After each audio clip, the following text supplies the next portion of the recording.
For the best prices and service on Pokemon TCG singles and products, check out ccgcastle.com and use promo code Evolutionaries-5 for 5% off your next order. What's up, guys?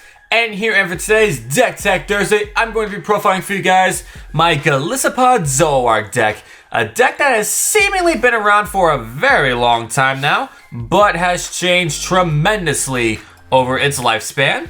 And this particular version is probably my favorite version of the deck, revolving a little more on the Zoroark GX than the Golisopod, but with the Golisopod still being very important. So, without me babbling anymore, let's get right into what makes this deck tick.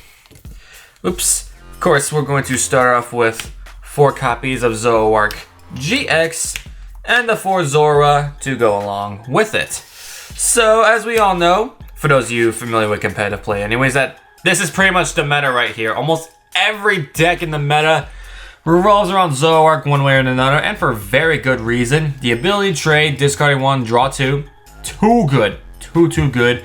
And Riot is probably being one of the best and most splashable attacks out there in the game right now. Double colorless does 20 for every Pokemon in play. So really good splash ability, good draw, and overall just a really good card. And it's Zoroark. This is me we're talking about. Me and Zoroark, come on. This is a format that was basically made for me.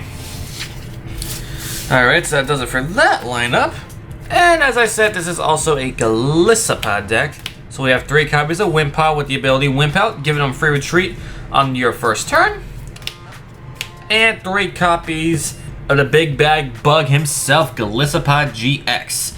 Now our main focus is going to be, of course, First Impression for a Signal Grass. Does 30 damage if this Pokemon was on the bench and became your active during that turn. It does 90 more damage, so 120 for a single Grass. Pretty good in my book. And here and there you do use the attack Armor Press. Grass 2 colors does 100 damage, and your opponent's Pokemon do 20 less damage to him, so not too bad. Something you don't use often, but something you can use in a pinch. Now, Crossing Cut GX, you do end up using this attack quite a bit whenever, obviously only once, but you do, it's a GX move you use a lot. So same energy requirement, Grass 2 colorless does 150, and you switch this Pokemon with one of your bench. So what you do is you play Crossing Cut. With a choice band, you're probably going to knock out something. Then bring up either a Tapu Koko or something with a Float Stone. And then next turn, you can retreat and use First Impression for full damage again. So, very good.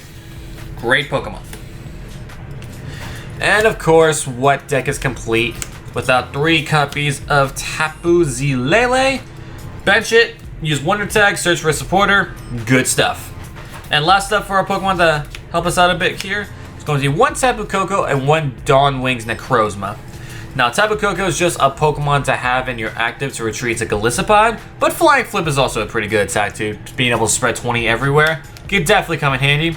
And Dawn Wings Necrozma is a really good addition to this deck, because when Golisopod Zoroark was first a thing, we did not have Zoroark GX at the time, so we used the Zoroark from Breakthrough, which had the ability Stand-In, which lets you switch your active Pokemon with that Zoroark, and then if you had a Float Stone attached to it, you were able to retreat for free. Well, we can do the exact same thing here with this Dawn Wings and have it just as a basic. So it's an even quicker way to constantly switch out and always make sure that your Golisopods can be hitting for maximum damage. And that does it for our Pokemon lineup. Now let's get into the supporter lineup. Going to be running 3 copies of Cynthia. Usually I run 4, but since we literally have 4 trade Zoroarks that can constantly draw us cards, I honestly saw there was very little need for Cynthia.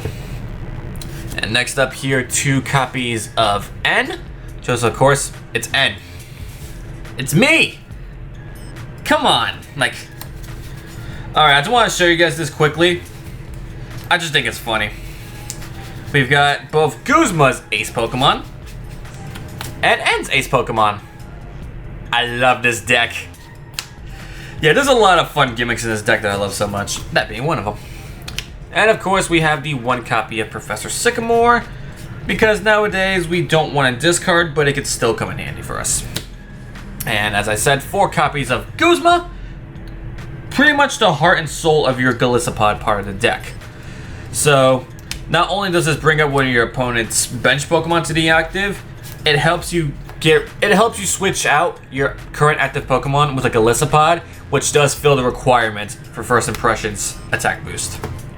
So Guzma literally helps out his ace Pokemon. So that's really, really awesome. And of course, speaking of important core supporters, we have 2 copies of Bridget. Just being able to fill up our bench with Zoras and Wimpods, turn 1, too good. Alright, next up here is going to be 2 copies of AceTrainerLiam to help pick up our damaged Pokemon. And also, especially during the active, we can bring up a Golisopod once we pick up the active damaged Pokemon with AceTrainerLiam. And yes, it also fills a requirement for First Impression. So we have lots and lots of ways to make sure First Impression is going to be doing its maximum damage. And if not, we always have Zoroark to hit him pretty hard too, so there's really not too many weaknesses with this deck.